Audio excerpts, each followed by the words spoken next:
Hi everybody, and welcome to Echowood. Today we're going to be teaching you how to make your own tofu.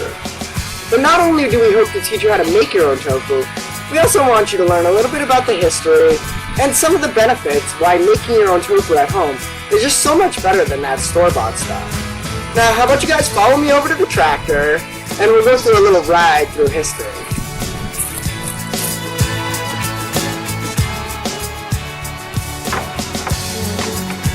Alright everybody, come with me.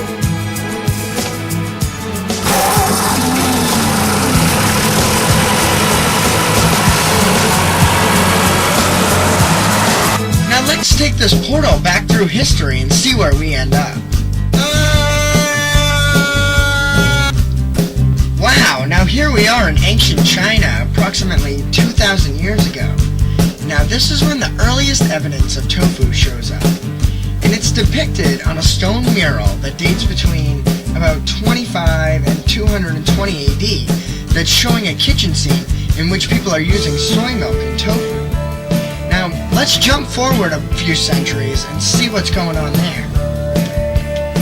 Now we're somewhere between 710 and 794 AD. And this is when Kento priests first brought tofu to Japan after studying Buddhism in China. Now it didn't make its way to the Western world until much later. So let's get back on our tractor and we'll fast forward a couple generations. The first the Western world ever heard about tofu was by a missionary named Domingo Fernandez de Navarrete, and he explained the recipe in his book, A Collection of Voyages and Travels, which was first published in English in 1704. But that wasn't the last the Western world had ever heard of tofu. Somebody we all know and love introduced tofu in the United States. Let's go see who it was. Here we are in 1770, where the first mention of tofu in the United States was made by Benjamin Franklin, in which he wrote a letter to his friend John Bartram. Now he also sent Bartram a package of soybeans, calling them the Chinese caravanses. And ever since that day, tofu's been popular all over the world. Now let's head back to Echowood, and we'll get on with this tofu making process. Whoa!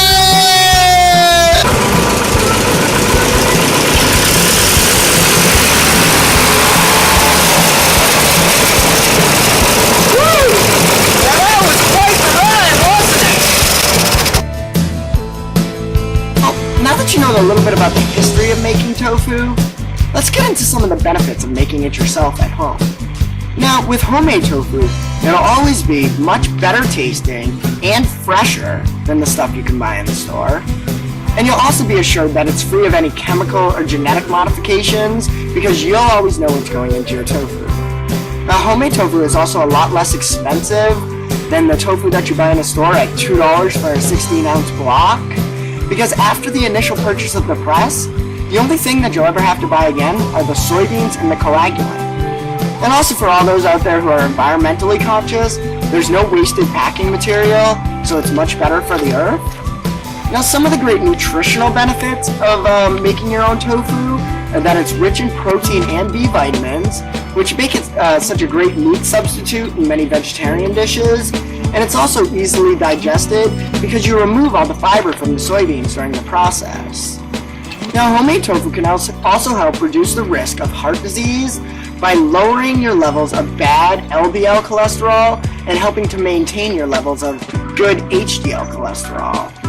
Now, there are 35 milligrams of isoflavones per 100 grams of tofu, and isoflavones reduce the risk of osteoporosis and breast and prostate cancer. And it can also be used to help reduce menopausal symptoms such as hot flashes and mood swings. And plus you also get the satisfaction of making it yourself. Now let's go see some of the stuff you need to make it.